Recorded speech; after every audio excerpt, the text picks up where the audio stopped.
ആദ്യം ഗണപതി നിവേദ്യം ചെയ്തിട്ടാണ് അദ്ദേഹത്തെ പ്രസാദിപ്പിച്ചു കഴിഞ്ഞാൽ അത്രത്തോളം സിമ്പിളുമാണ് ഗണപതിയെ പ്രീതിപ്പെടുത്താൻ.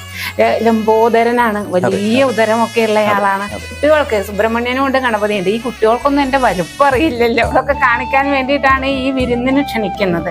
ഈ പറഞ്ഞതിന്റെ അർത്ഥം അത് കുബേരന് മനസ്സിലായില്ല. കുബേരൻ വിചാരിക്കണ എന്നെ കൊണ്ട് താങ്ങാൻ പറ്റില്ലേ, ഈ പ്രപഞ്ചത്തിന്റെ മുഴുവൻ ധനത്തിന്റെ അധിപനായ അങ്ങനെ സുബ്രഹ്മണ്യനെയും ഗണപതിയെയും കൂടി അങ്ങോട്ട് വിട്ടു വിരുന്നിന്. ഗണപതി വിളമ്പാനുള്ള സമയമില്ല, അതിനു മുന്നേ കലവറം അങ്ങനെ തന്നെ കൊണ്ടുവന്നു. ഈ സൂക്ഷിക്കുന്ന പാത്രങ്ങള്, പാചകം ചെയ്യുന്ന പാത്രങ്ങൾ ഉൾപ്പെടെ എടുത്ത് വിഴുങ്ങി എന്നാണ് പറയുന്നത്. ഒരു തുളസി ഇല വിളമ്പിക്കോളൂ, ഉണ്ണി തൃപ്തനാകും.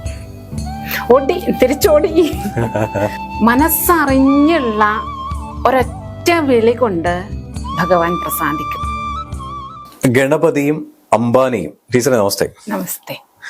ഈ ഗണങ്ങളുടെ അധിപനാണ് ഗണപതി എന്ന് പറയപ്പെടുന്നത് അല്ലെ? അപ്പോ എന്തുകൊണ്ട് സാധാരണപ്പെട്ട ആൾക്കാർ ഗണപതിയെ പ്രസാദിപ്പിക്കുമ്പോൾ പെട്ടെന്ന് പ്രസാദിക്കുന്നില്ല? ഇങ്ങനെ ഒരുപാട് പേര് ചോദിക്കുന്ന ക്വസ്റ്റ്യൻ ആണ് ടീച്ചറെ. എന്തുകൊണ്ട് എല്ലാ വർഷവും അംബാനി ചെയ്യുന്ന സമയങ്ങളിൽ അംബാനി ഒരുപാട് ലഡ്ഡു വിതരണം ചെയ്യുന്നുണ്ട്, ഒരുപാട് നിവേദ്യങ്ങൾ കൊടുക്കുന്നുണ്ട്, സാധാരണപ്പെട്ട ആൾക്കാർക്കും അവരെയും ഗണപതിയെ പൂജിച്ചിട്ട് പ്രസാദം അംബാനി കൊടുക്കുന്നുണ്ട്. പക്ഷെ അംബാനിക്ക് എല്ലാ വർഷവും ഗ്രോത്ത് കൂടുതലാണ്. അത് ഗണേശൻ ഉപാസകനായതുകൊണ്ടാണോ? ഇങ്ങനെ നിരവധി ക്വസ്റ്റ്യൻസ് വരുന്നുണ്ട്.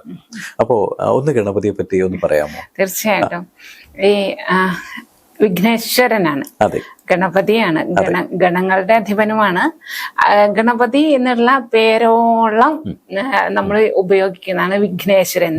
എല്ലാ വിഘ്നങ്ങളെയും നീക്കിയിട്ട്, അതല്ലെങ്കിൽ നമ്മൾ എന്ത് കാര്യം ചെയ്യുമ്പോഴും അതിന്റെ പ്രാരംഭത്തിൽ എന്തുദ്ദേശത്തിലാണോ നമ്മളത് ചെയ്യാൻ പുറപ്പെടുന്നത് അത് പരിപൂർണ സഫലത വരുവാനായിട്ടാണ് വിഘ്നേശ്വരനെ നമ്മൾ പ്രാർത്ഥിക്കുന്നത്.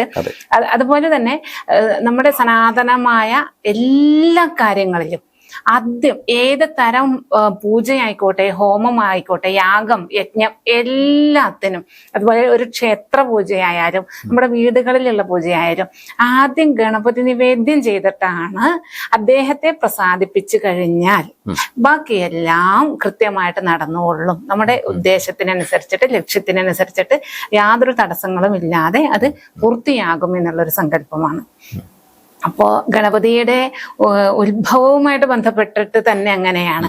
അപ്പോ പാർവതി ദേവി ആരെയും ഇങ്ങോട്ട് സ്നാനഗൃഹത്തിലേക്ക് കയറിയിട്ട് ആരെയും ഇങ്ങോട്ട് കയറ്റാൻ പാടില്ല എന്ന് പറഞ്ഞ് ഭൂതഗണങ്ങളെ ഏൽപ്പിച്ചിട്ട് സ്നാനം ചെയ്യാൻ വേണ്ടി പോയ സമയത്ത് ഈ മഹാദേവൻ അപ്പൊ വരികയാണ്. വേറെ ആര് വന്നിട്ട് ഉള്ളിലേക്ക് കയറാൻ പാടില്ല എന്ന് പറഞ്ഞെങ്കിലും മഹാദേവൻ വരുമ്പോഴേ മഹാദേവന്റേതാണ് ഈ ഭൂതഗണങ്ങൾ എന്നുള്ളത് കൊണ്ട് നന്ദികേശൻ ഉൾപ്പെടെ ഉള്ളവരും എല്ലാം മഹാദേവന്റേതാണ് എന്നുള്ളത് കൊണ്ട് തന്നെ മഹാദേവനെ തടയാൻ ആരും പുറപ്പെട്ടില്ല. അതിനുള്ള ധൈര്യം ഉണ്ടായില്ല.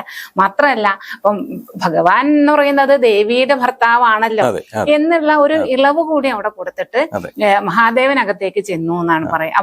അപ്പോ ദേവിക്ക് മനസ്സിലായി ഇത് മഹാദേവന്റെ അണികളാണ് ഇവർ എന്നുള്ളത് കൊണ്ട് മഹാദേവൻ അനുകൂലമായിട്ടേ എന്തും ഇവർ പ്രവർത്തിക്കുള്ളൂ. അപ്പൊ എന്റെ വാക്ക് അക്ഷരം പ്രതി അനുസരിക്കുന്ന ഒരാൾ എനിക്ക് വേണം.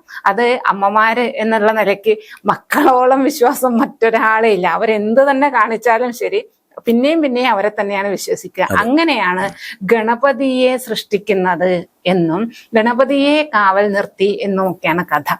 അതേപോലെ തന്നെ ഈ നമ്മുടെ പുരാണങ്ങളിൽ പറയുന്ന കഥ, ഈ പരശുരാമൻ, ഭഗവാന്റെ ഏറ്റവും അടുത്ത ശിഷ്യനായിട്ടുള്ള പരശുരാമൻ, ഏത് സമയത്തും പരശുരാമനും ഭഗവാന്റെ അടുത്തേക്ക് ചെല്ലാം, കൈലാസത്തിലേക്ക്. അതുപോലെ തന്നെ ഭഗവാൻ ഇനി പത്നി സമേതനായിട്ടിരിക്കുന്ന സമയത്തായാലും ശരി എപ്പോ വേണമെങ്കിലും അകത്തേക്ക് ചെല്ലാം എന്നുള്ളതാണ് പരസ്പരം അവര് പറയാതെ ഉള്ള ഒരു അഗ്രിമെന്റ് എന്നൊക്കെ പറയുന്നത്. അത്രയ്ക്ക് വാത്സല്യമാണ്, ഒരു ശിഷ്യവാത്സല്യവും ഗുരുഭക്തിയും ഒക്കെ അങ്ങനെയാണ്. അങ്ങനെ ഗണപതിയെ കാവൽ നിർത്തിയിട്ട് ഇവരകത്ത് ഇരിക്കുകയും അപ്പൊ പരശുരാമൻ കയറി വന്നു. അപ്പോ അമ്മ പറഞ്ഞ വാക്കിനപ്പുറം മറ്റൊന്നുമില്ല എന്ന് പറഞ്ഞിട്ട് പരശുരാമനെ ഗണപതി തടയുകയാണ് ചെയ്യുന്നത്. അതൊക്കെ നമുക്കിങ്ങനെ കവിതകളിലൊക്കെ പണ്ടേ നമുക്ക് എല്ലാവർക്കും, എല്ലാ മലയാളികൾക്കും അറിയുന്ന കഥയാണ്. അപ്പോ എത്ര ഗണപതിക്ക് അറിയാഞ്ഞിട്ടല്ല, ഭഗവാന് മക്കളോളമോ അതിൽ കൂടുതലോ വാത്സല്യമുള്ള ആളാണ് ഈ വന്നിരിക്കുന്നത് രാമൻ എന്ന് അറിയാഞ്ഞിട്ടല്ല. പക്ഷേ അമ്മയ്ക്ക് കൊടുത്ത വാക്ക് അത് ഞാൻ പാലിച്ചിരിക്കും. ഒരു ഈച്ചയെ പോലും ഇതിനകത്തേക്ക് കയറ്റിവിട്ടില്ല, എന്നിട്ട് വേണ്ട രാമനെ എന്ന് പറഞ്ഞിട്ട് അവർ തമ്മിൽ യുദ്ധം നടക്കുകയും ഗണപതിയുടെ ആ യുദ്ധത്തിൽ ഗണപതിയുടെ കൊമ്പറ്റു പോവുകയും ഒക്കെയാണ് ചെയ്യുന്നത്. അങ്ങനെയൊക്കെ കഥകൾ ഇങ്ങനെയുണ്ട്. അപ്പോൾ ഗണപതിയെ വിശ്വസിച്ചിട്ട് നമ്മൾ ഒരു സംഗതി ഏൽപ്പിച്ചു കഴിഞ്ഞു കഴിഞ്ഞാൽ ഉറപ്പാണ് ഗണപതി സ്വന്തം തല കളഞ്ഞിട്ടായാലും, അതായത് അത്രയും റിസ്ക് എടുത്തിട്ടാണെങ്കിലും ആ കാര്യം സാധിച്ചു തരും എന്ന് പൊതുവെ അങ്ങനെ ഒരു വിശ്വാസമുണ്ട്. ഫലവും അങ്ങനെ തന്നെയാണ്. പിന്നെ പറയും എളുപ്പമല്ല ഗണപതിയെ പ്രീതിപ്പെടുത്താൻ എന്ന് പറയും. എളുപ്പമല്ല എന്ന് പറയുന്ന അത്രത്തോളം സിമ്പിളുമാണ് ഗണപതിയെ പ്രീതിപ്പെടുത്താൻ. ലംബോദരനാണ്, വലിയ ഉദരമൊക്കെ ഉള്ളയാളാണ്, അതുകൊണ്ട് തന്നെ ഭക്ഷണപ്രിയനാണ്. ഒരുപാട് കഥകളുണ്ട് കേട്ടോ ഗണപതിയുടെ ഇങ്ങനെ ഓർക്കുമ്പോഴത്തേക്കും. അപ്പോ ധനപതി കുബേരൻ സൽക്കരിച്ച കഥ വളരെ വിശേഷമാണ്. അത് പറഞ്ഞിട്ട് നമുക്ക് പോകാം. അപ്പോ ഒരു ദിവസം കുബേരൻ കൈലാസത്തിൽ വന്നു, എല്ലാവരെയും വിരുന്നിന് ക്ഷണിച്ചു. അറിയാലോ, കുബേരൻ എന്ന് പറഞ്ഞാൽ ധനാധിപനാണ്, പ്രപഞ്ചത്തിലെ ധനങ്ങളുടെ സമ്പത്തിന്റെ മുഴുവൻ ഉടമയാണ്. അതുകൊണ്ട് തന്നെ തന്റെ വലുപ്പം കാണിക്കണം.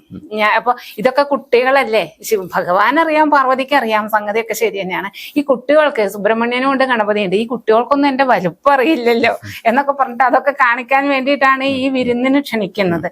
അപ്പൊ ക്ഷണിക്കാൻ വേണ്ടി ചെന്ന സമയത്ത് തന്നെ ഭഗവാൻ പറഞ്ഞു, ഇത് വേണോ, ഇത് അത്ര താങ്ങില്ല എന്നൊക്കെ പറഞ്ഞു. പക്ഷേ ഈ പറഞ്ഞതിന്റെ അർത്ഥം അത് കുബേരന് മനസ്സിലായില്ല. എന്താണ് ഇദ്ദേഹം എന്താ ഉദ്ദേശിച്ചത്? കുബേരൻ വിചാരിക്കണ എന്നെ കൊണ്ട് താങ്ങാൻ പറ്റില്ലേ, ഈ പ്രപഞ്ചത്തിന്റെ മുഴുവൻ ധനത്തിന്റെ അധിപനായ എനിക്ക് ഈ ഒരു കുടുംബത്തിന് വിരുന്ന് കൊടുക്കാൻ സാധിക്കില്ലേ? അവസാനം ശിവൻ പറഞ്ഞു, ഒരു കാര്യം ചെയ്യാം, ഞങ്ങൾ 4 പേരും കൂടി വന്നു കഴിഞ്ഞാൽ അങ്ങേക്കത് ബുദ്ധിമുട്ടാവും, അതുകൊണ്ട് കുട്ടികളെ അങ്ങോട്ട് വിട്ടേക്കാം. വളരെ സിമ്പിളായിട്ടാണ് പറഞ്ഞത്. അങ്ങനെ സുബ്രഹ്മണ്യനെയും ഗണപതിയെയും കൂടി അങ്ങോട്ട് വിട്ടു വിരുന്നിന്. അവിടെ ചെന്നു നിരത്തി അങ്ങോട്ട് വെച്ചിരിക്കുകയാണ് വിഭവങ്ങള്, എല്ലാം ഉണ്ട്, എല്ലാ തരം വിഭവങ്ങളും ഉണ്ട്. 2 പേരെയും ഇരുത്തി കുശലം പറയാൻ തുടങ്ങി. ആദ്യം കുശലം പറഞ്ഞപ്പോ ഗണപതി വളരെ അക്ഷമനാണ്, വിശന്നിട്ട് വയ്യ. അവസാനം പറഞ്ഞു, എനിക്ക് വിശന്നിട്ട് വയ്യ, ഭക്ഷണം തരൂ, അത് കഴിഞ്ഞിട്ട് സംസാരിക്കാന്നൊക്കെ പറഞ്ഞു. കുട്ടികളെ 2 പേരെ ഇരുത്തി ഭക്ഷണമൊക്കെ വിളമ്പി. സുബ്രഹ്മണ്യനെ കുറച്ചേ വേണ്ടു, അദ്ദേഹം അത് കഴിച്ച് തൃപ്തനായി. ഗണപതി വിളമ്പാനുള്ള സമയമില്ല, അതിനു മുന്നേ കഴിച്ചു തീർന്നു. ഇങ്ങനെ വിഭവങ്ങൾ ഏതാണ്ട് തീരാൻ തുടങ്ങി. അപ്പോഴേക്കും കുബേരൻ ഓർഡർ കൊടുത്തു അടുത്തതിന് ഉണ്ടാക്കാനായിട്ട്. അത് കഴിഞ്ഞ് ഉണ്ടാക്കിക്കൊണ്ടുവരാൻ, അതും കഴിഞ്ഞു. ഉണ്ടാക്കാനുള്ള സമയമില്ല, കാരണം ഇവിടെ വേഗത കൂടുകയാണ്. നമുക്കറിയാം, പണ്ട് പുരാണങ്ങൾ ഇതിഹാസങ്ങളൊക്കെ ഈ നമ്മുടെ മഹാഭാരത രചന നടത്തിയത് വ്യാസഭഗവാൻ പറഞ്ഞു കൊടുക്കുന്നത്, അത് ഗണപതി പറഞ്ഞിരിക്കുന്നത്, വ്യാസഭഗവാന്റെ മനസ്സറിഞ്ഞ് എഴുതാൻ പറ്റുന്ന ഒരാള് ഭൂലോകത്തിലില്ല എന്നുള്ളത് കൊണ്ട് ഗണപതിയെയാണ് ഏൽപ്പിക്കുന്നത്. അപ്പോ ഗണപതി ഒരു ഡിമാൻഡാണ് വെച്ചിരിക്കുന്നത്, നിർത്താതെ പറയണം, കണ്ടിന്യൂസ് പറഞ്ഞുകൊണ്ടിരിക്കണം. എപ്പോഴാണോ നിർത്തി ആലോചിക്കാൻ സമയമെടുക്കുന്നത് അപ്പോ ഞാൻ മതിയാക്കി പോകുന്നാണ് പറഞ്ഞത്. അങ്ങനെ ഭഗവാൻ വിഘ്നേശ്വരൻ തന്നെ എഴുതിയെടുത്തു എന്നാണ് പറയുന്നത്. അതായത് അത്ര നമ്മൾ പറയുന്ന വേഗതയിൽ അത് ചെയ്യുന്നു എന്നുള്ളതാണ്. അപ്പൊ അതിലും സ്പീഡിനാണ് ഇവിടെ ഭക്ഷണം, അത് വളരെ പ്രിയപ്പെട്ടതാണ്. അങ്ങനെ ഇത് ഉണ്ടാക്കാനുള്ള സമയമില്ല, കലവറം അങ്ങനെ തന്നെ കൊണ്ടുവന്നു സാധനങ്ങൾ. പിന്നെ വേവിക്കാനും പാകം ചെയ്യാനുള്ള സമയമൊന്നുമില്ല, കലവറ അങ്ങനെ തന്നെ കൊണ്ടുവന്നു. എങ്ങും ആയില്ല. അവസാനം ഈ സൂക്ഷിക്കുന്ന പാത്രങ്ങള്, പാചകം ചെയ്യുന്ന പാത്രങ്ങൾ ഉൾപ്പെടെ എടുത്ത് വിഴുങ്ങി എന്നാണ് പറയുന്നത്. കുബേരന് ഒന്നും മനസ്സിലാവുന്നില്ല, എന്താ അവസ്ഥ ഇത്, എന്താ ചെയ്യാ, ഒന്നും മനസ്സിലായിട്ടില്ല. അവസാനം ഗത്യന്തരല്ല, ഇനി എന്ത് ചെയ്യേണ്ട, കാരണം ഈ കക്ഷി ഇപ്പൊ എന്നെ കൂടെ പിടിച്ച് തിന്നും എന്നുള്ള അവസ്ഥയായി കുബേരന്.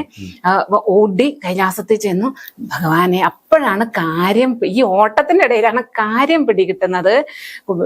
കുബേര, ഇത് വേണ്ടാത്ത പണിയാണ് എന്ന് ഭഗവാൻ ആദ്യം പറഞ്ഞതാണ്. അപ്പൊ എന്താ ചെയ്യാ, ഒരു രക്ഷയില്ല, അന്ന് എന്നെ രക്ഷിച്ചേ പറ്റുള്ളൂ, ഇനി അങ്ങേക്കല്ലാതെ നിവൃത്തിയില്ല എന്നൊക്കെ പറഞ്ഞപ്പോ പറഞ്ഞു, ആദ്യമേ പറഞ്ഞതല്ലേ. ഇപ്പൊ ആ ചെറിയ ഉണ്ണിയെ തൃപ്തിപ്പെടുത്താൻ കുബേരന് സാധിക്കണില്ലെങ്കിൽ ഞങ്ങളെ 4 പേരെ കൂടി എന്ത് ചെയ്യും? അപ്പൊ ഇനി ഒന്നും പറഞ്ഞിട്ട് കാര്യമില്ല, കയ്യിൽ നിന്ന് പോയില്ലേ, അങ്ങ് രക്ഷിച്ചേ പറ്റുള്ളൂ എന്നായപ്പോ ഭഗവാൻ പറഞ്ഞു, ഒന്നില്ല, എന്നെ നല്ലോണം ധ്യാനിച്ചിട്ട് ഒരു തുളസി ഇല വിളമ്പിക്കോളൂ, ഉണ്ണി തൃപ്തനാകും. തിരിച്ചോടി ഭഗവാനെ, മഹാദേവനെയും പാർവതി പരമേശ്വരന്മാരെ നല്ലോണം ധ്യാനിച്ചിട്ട് ഒരു തുളസി ഇല ആ മുന്നിലെ ഇലയിലേക്ക് വെച്ചു. ഭഗവാൻ അതും എടുത്ത് ഭക്ഷിച്ചു. ഓഹോ, എമ്പക്കം വിട്ടു. ഇതാണ് കഥ. അപ്പോ മനസ്സറിഞ്ഞുള്ള ഒരൊറ്റ വിളി കൊണ്ട് ഭഗവാൻ പ്രസാദിക്കും. അതേപോലെ തന്നെ അതിങ്ങനെ ഇത് ആദ്യം ഗണപതിക്ക് വെക്കണമല്ലോ എന്ന് ആ ഒരു വിചാരത്തിൽ, അതല്ലെങ്കിൽ ഞാൻ ചെയ്യാൻ പോകുന്ന ഒരു മഹായജ്ഞമാണ്, 4 ദിവസം നീണ്ടു നിൽക്കുന്ന മഹായജ്ഞമാണ് ഞാൻ ചെയ്യാൻ പോകുന്നത്, അതിനാണല്ലോ പ്രാധാന്യം എന്ന നിലയ്ക്ക് എല്ലാവരും ഈ ഗണപതിന് വേണ്ടി ആദ്യം വെക്കണ്ട, അല്ലെങ്കിൽ ഗണപതി ഹോമം ആദ്യം ചെയ്യുന്നുണ്ട്, അതുകൊണ്ട് ഇതിന്റെ മുന്നോടിയായിട്ട് ഞാൻ ഇതും കൂടി ചെയ്തേക്കാം. ഈ ഭാവത്തിലൊന്നും ചെയ്തു കഴിഞ്ഞാൽ ഈ കുബേരനോട് ചെയ്ത മട്ടിലായിരിക്കും ഗണപതി ചെയ്യുന്നത്. അതേ സമയത്ത് ആദ്യം പ്രസാദിക്കേണ്ട ഭഗവാൻ ഇതാണ് എന്ന മട്ടിൽ വേണം ഗണപതിയെ നമ്മൾ അവിടെ ഒരു തുളസി ഇല ആയിക്കോട്ടെ, ഒരു പഴത്തിന്റെ ഒരു നുറുങ്ങായിക്കോട്ടെ, എന്ത് തന്നെ ആയാലും അവിടെ ആ സമർപ്പണ ഭാവത്തോടു കൂടി കൊടുത്തു കഴിഞ്ഞാൽ അദ്ദേഹം പെട്ടെന്ന് പ്രസാദിക്കും.